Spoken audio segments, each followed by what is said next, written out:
Welcome to the HR on the Offensive podcast, a weekly podcast by Lace Partners, a fundamentally different HR and payroll consultancy. Each week, we tackle some of the most interesting topics facing senior HR professionals. So whether that's from employee value proposition, performance management, people strategy, or even payroll, we cover it all. So join us for the next 30 minutes. And if you like what you hear, subscribe wherever you get your podcasts. Now, on with the show.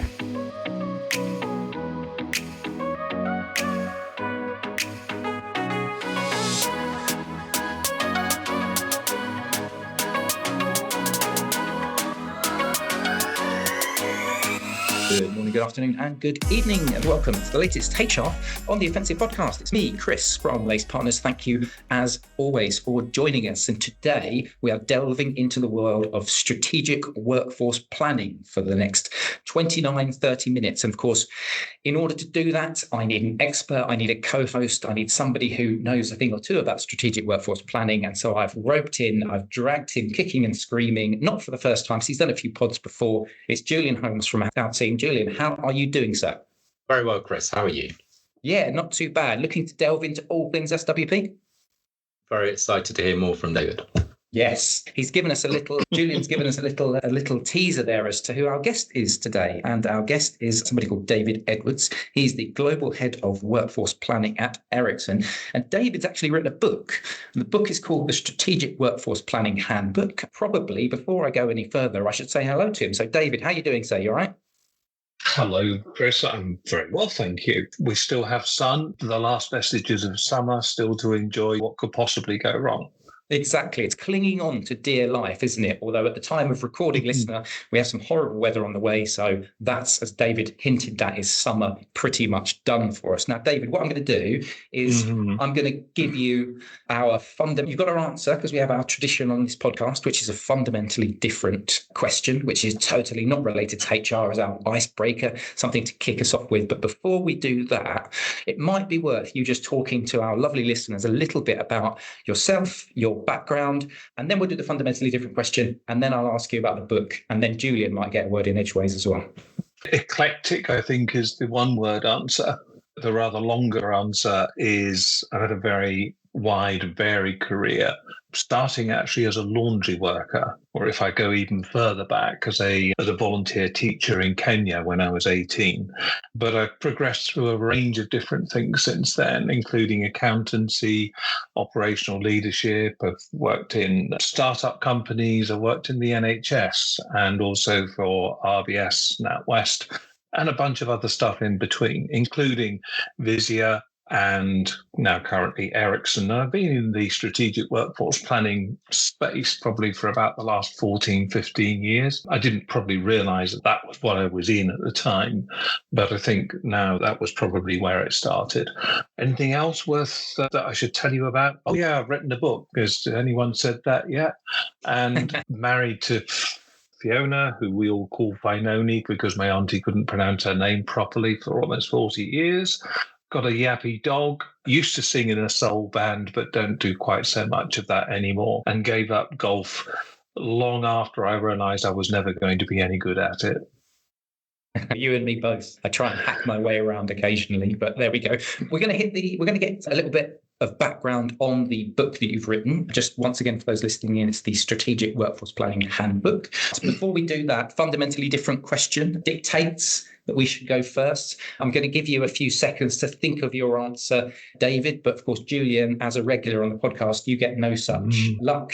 And my question to you to kick us off, Julian, I've just read an article which says that toothpaste made with hair, whether it's human or otherwise, can actually repair damaged teeth. So my question to you, if you could change any item into another item, so in that instance, it's hair into toothpaste, what would it be? One of my interests is music and gadgets in general. And like many other people, I seem to have crates and boxes of USB cables, power bricks, just that clutter. And I just wish that there was a way that I could somehow put those into a box and anything useful would come out of it. I don't know, maybe even just a modern cable that I could actually use, some sort of spaghetti, or maybe some replacement hair, because certainly I don't have too much hair to donate towards toothpaste manufacturer, I'm afraid. At least on my head. I think I've got even less, Julian. You're talking about what the comedian Michael McIntyre used to call the man drawer, some kind of man drawer converter. I love it. I love a it. man drawer converter. That's what I want. Yes, David, go away and invent it, please. Brilliant. David, what are you going for? Perhaps it's an age thing, but I tried to take life not too seriously. So I've actually got two suggestions. The first is I'd like to convert all of those single socks that we have in our drawers into sunglasses, or at least something useful, because we've all got single socks. Heaven only knows where the other pair has gone, but we need to do that. And secondly, I'd like to convert my dog into something useful like a draft excluder, because he just lies around and does nothing. At least if he could position himself in a useful space, that would be quite handy. By the way, but you see, our dog does have a role. He is the leftover bits in the fridge converter. So that is good to keep your dog there. There's never any question about what to do with spare pasta or rice. So anyway, go ahead, Chris. True. I love that. Of course, we don't want to know what he converts it into, Julian. That's too far. We need to convert it to that as well. For today's podcast, and so I'm going to segue. No, there's no segue there. I'm just going to move on. David, could you talk to us a little bit about the book? So let's start off. If you can just give our listeners a little bit about why you decided to write the book, and then maybe just a minute or so on we'll get to the nuggets. So let's start with why you decided to write the book. The glib answer is because a publisher approached me and said, we'd like you to do one. But the premise of that question, that invitation, was based on why I was happy to go ahead and do it, because I felt that, and I still feel, that a lot of the time strategic workforce planning has been overcomplicated, sold as a software process or a complex academic exercise. And there's been very little talk about what it's like to actually try to do it, what the individual experience is, the fact that this is both a really beneficial but also a challenging thing to do, because you're essentially trying to intersect a whole range of different processes and functions in an organization. And as anybody knows who tries to lead an organization, that's a particularly difficult thing to do. And I think that SWP is something of a metaphor for trying to get an organization to work together. So I wanted to kind of bring the practitioner's voice very much to the fore and say, look, this is actually what it's like on the ground to try to do this stuff. And these are the things, not always that I found useful, but at least the things you need to look out for as you're going through it. And David, one of the things that sort of interests me, if you like, is, as you say, a valuable and useful exercise, but maybe just for the listeners, some examples of value that you could point at that without SWP, the business or the people function wouldn't have got there without doing it. I'll use a sort of a kind of here's what happened when SWP wasn't actually used. And a really good example comes from the COVID pandemic, when baggage handlers got released en masse from Heathrow Airport because they simply didn't want to sort of carry on paying for them. And that was fine, but there was no real thought given as to what was going to happen when that pandemic came to an end. And so when Heathrow started to look to hire these people back in, they'd all gone off to become delivery drivers for Amazon or for Yodel or whatever.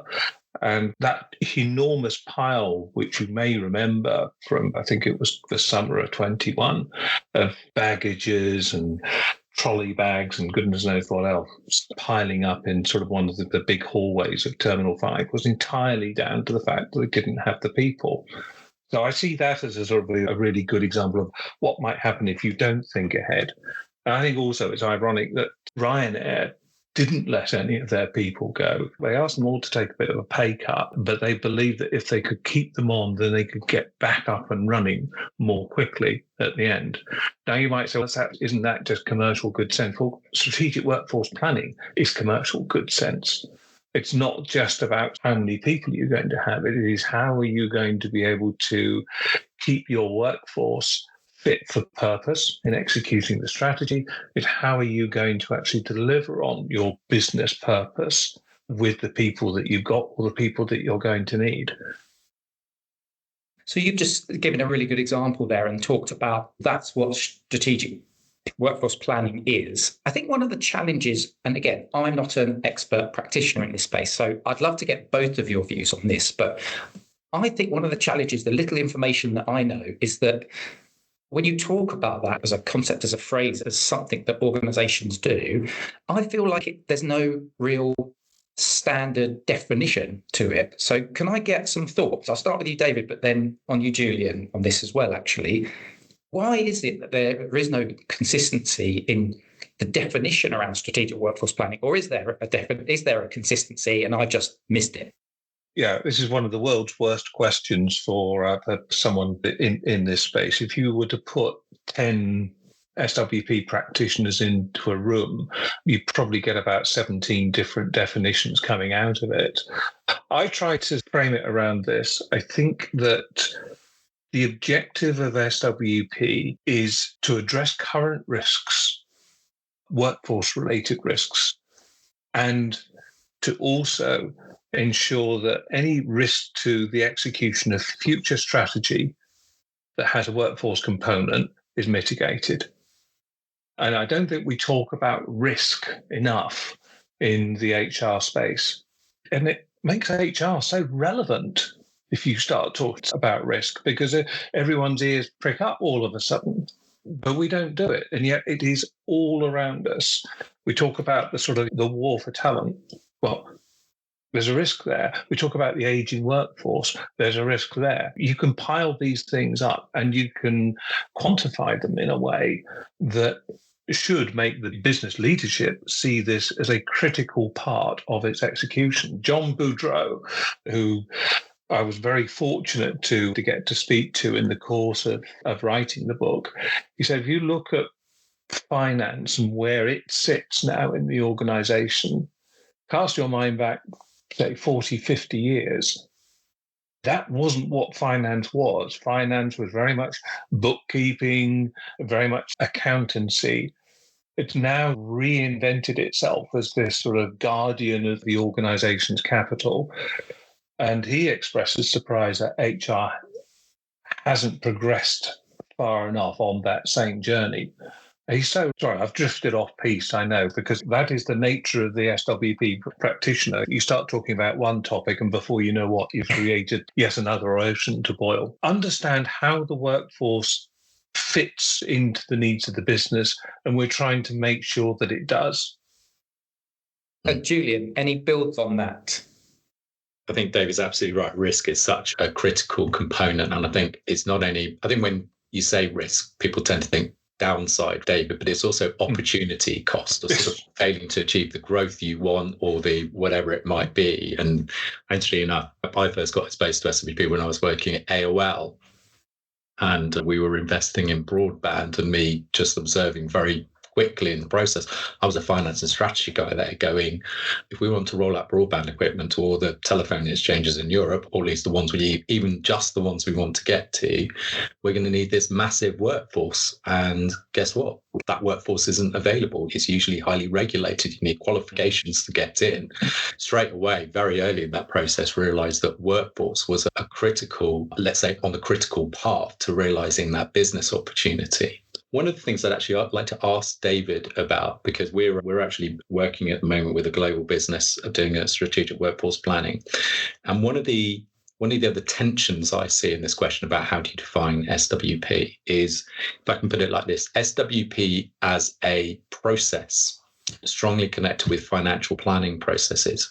And then perhaps on the other end of at least a spectrum, maybe not the only spectrum, which is SWP as a way of answering a business question or solving a business problem. You could say more of a project. And just interested, David, whether either in your book or elsewhere, that's something you've come across and you've got a strong opinion about.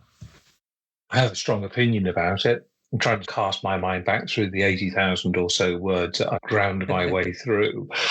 I think that SWP is a mindset, and I think is a business mindset. And that probably explains why you have so many definitions out there, because it is that intersection between strategy, HR, finance, and operations. And I don't think we should either trivialize the intersection between different parts of HR.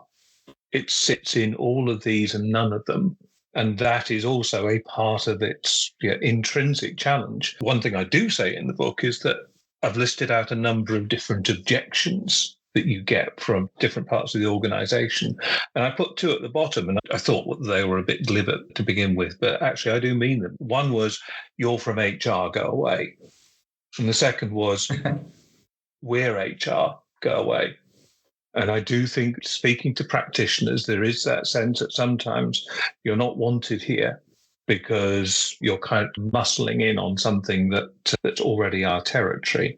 But back to what you said, I don't actually like the term strategic workforce planning so much anymore. I think it is more about collaboration. It's more about strategic workforce thinking. You could argue that some people say it's part of organizational development. I think we're all trying to meld a number of different things into one. You can't nail that as a process, apart from anything else. If you're doing this on a sort of on an annual basis, just as sort of part of a planning process, then I think that you're missing the whole point. And it's interesting, I was talking to a very well-known global business, not sure I can name them here, a couple of years ago when I was doing some research on SWP. And it's funny, actually, they're famous in the market for having a very robust SWP process. But when I said, but how much of your time are you spending doing that process? They more or less said, actually, we're more or less abandoning that. Actually, what we do is we just look for real business questions we need to solve. And I thought that was pretty sensible. We work with our finance colleagues and our strategy colleagues, and we look for a real business problem that's got a significant people element. And that's what we use SWP. We use it in conjunction with org design and with people analytics and all of those other things. We bring those things together to answer the business question. I totally agree. And you never stop learning in any kind of field, but I'm certainly moving away from the idea of SWP as being a sort of an all parts comprehensive exercise into something which is much more targeted, which relies much more on segmentation, both from what the important roles are going to be, but also what the roles of diminishing importance are going to be. Because they're both important. So they're both key parts of the workforce that you need to try to do something about. So, yes, there's a chap you've probably come across, Alan Susi of S&P Global. He talks about doing 100 acts of kindness. And it's somewhere around the 101st or so that all of a sudden the business kicks in and they are starting to say, hang on a minute, yes, you can help us with this. Really helpful. Some of our listeners might not be all that technical, David. So do you want to maybe, I don't think we need to go massively into theory, but talk a little bit more about segmentation? I think most people, no, that's okay. But I think it'll be interesting to some of the listeners and maybe compare that to people might be aware of sort of customer segmentation in marketing. But I think you're talking about workforce segmentation for SWP. So maybe talk a little bit more about that. I am. The typical sort of graphs will show 4 blocks and 4 quite distinct squares of people, depending upon their importance to the organization, either currently or going forward, and the degree of scarcity. So you'll have a block of people down in the bottom left-hand corner who are neither scarce nor massively important individually to the organization. They are commodity kind of roles. There you've got over in the top right-hand corner, you've got what's deemed to be business critical. New stuff, let's use the current sort of AI developer kind of thing. You can't get them for love nor money, but you know that they're going to be vital to the organization. And then the other two are sort of, I would almost call them keep the show on the road kind of resources. Some of them you can't get very many of. They're going to be, I don't know, actuaries or that kind of thing. Or you're going to have real dyed-in-the-wool sort of rock star experts, SMEs who've been around forever. I don't see it as 4 blocks.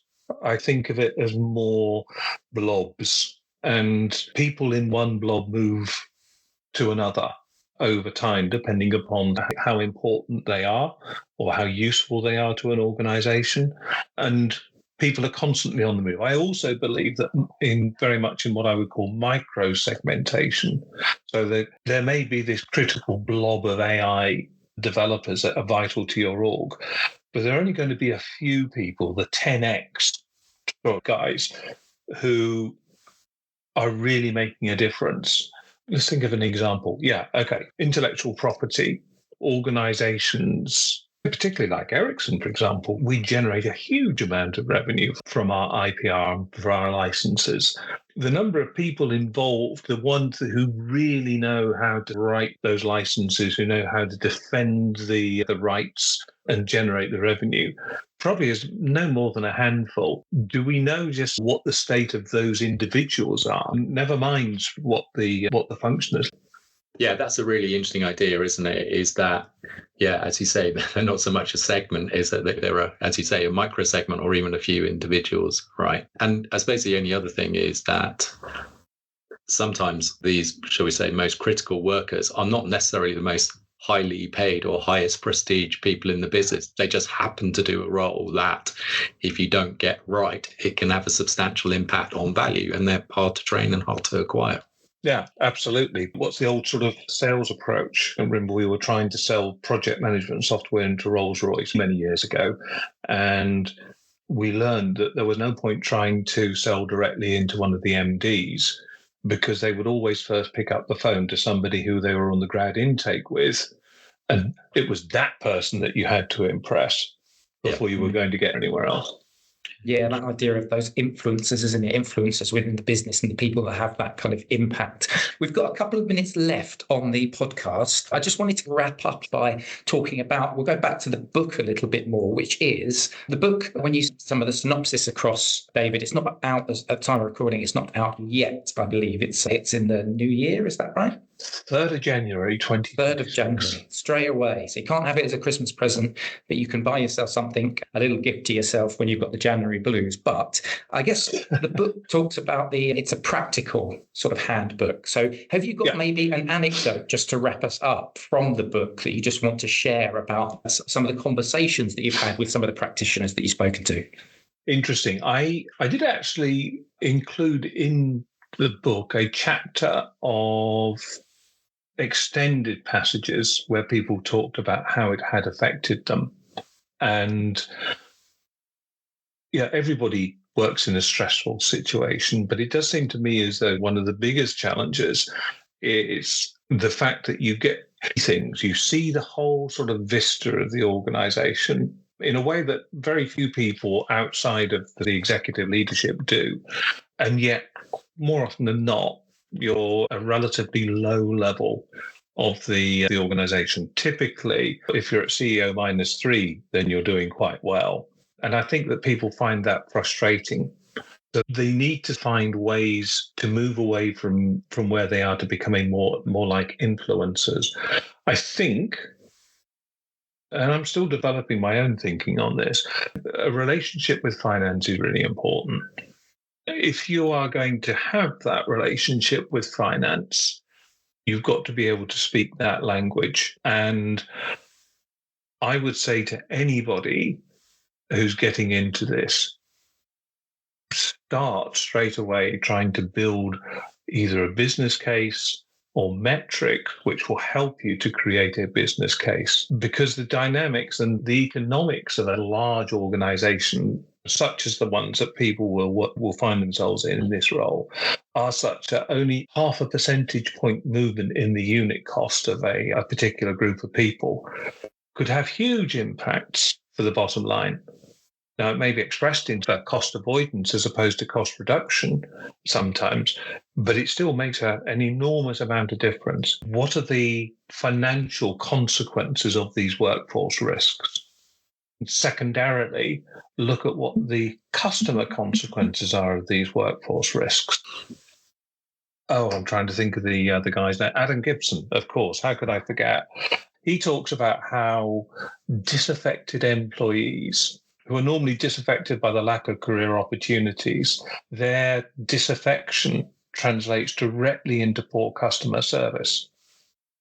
And yet so often we fail to see that is what is going on. If you feel hacked off with your employer, or if you don't think you're getting the development opportunities, that's how you're going to feel, and you're going to reflect that. There are connections between the workforce and things outside of just the purely HR. And those are the connections you should seek to explore and establish, because you can use those. That's a really good sort of bookend to today's podcast. And that was really good. We're just on time. It's really frustrating because I had about 2 or 3 other questions around the future of SWP, around educating the C-suite, around that kind of how to build your value case, which we haven't been able to get to. Maybe we need to do a part 2 of this, but I will say this, if I may. If in 5 years' time we're still treating SWP as an HR process, we'll have missed the boat. Oh, there you go. What a lovely end. Maybe that's the name of the podcast title that we need to give it. But David, thank you very much for joining us. Where can people can they do pre-orders of the book, or what's the situation? They absolutely can. They can go on to www.koganpage.com/SWPH. And if you want to stick the code KoganPage25 into it, you'll get 25% off. 25% off, a bargain at the price. Julian, thank you very much for helping me to co-host today. No, it's been a pleasure. And David, great to see you. Do you prefer people go to Kogan Page or Amazon? Do you get more money from Kogan Page? Probably, I don't know. I probably do, but yeah, it won't cost you as much. And I'm realistic. It's never going to fund a retirement in the Bahamas. Make the most of it, folks. Absolutely brilliant. David, thank you very much for joining us today. My pleasure. And hopefully you've enjoyed this podcast as much as we've enjoyed recording it. It's been a really fascinating look into SWP as a mindset, looking at an opportunity for HR to hold the mirror up to a business on risk. We talked a bit about workforce segmentation, which is fascinating. We've also had Jo Clark from our team that's written a blog on that. So if you want to go onto the Lace Partners website, look in the insights section. She's done a piece on SWP, and we touch on that workforce segmentation bit as well. We talked about how to get a pre-order, but I think that's it from us today. Thank you very much for listening. Thank you very much to my guests and co-hosts, from myself, from Julian, and from David. We hope you have a lovely day, whatever you're doing, and we'll catch you next time on the HR on the Offensive podcast. Bye-bye.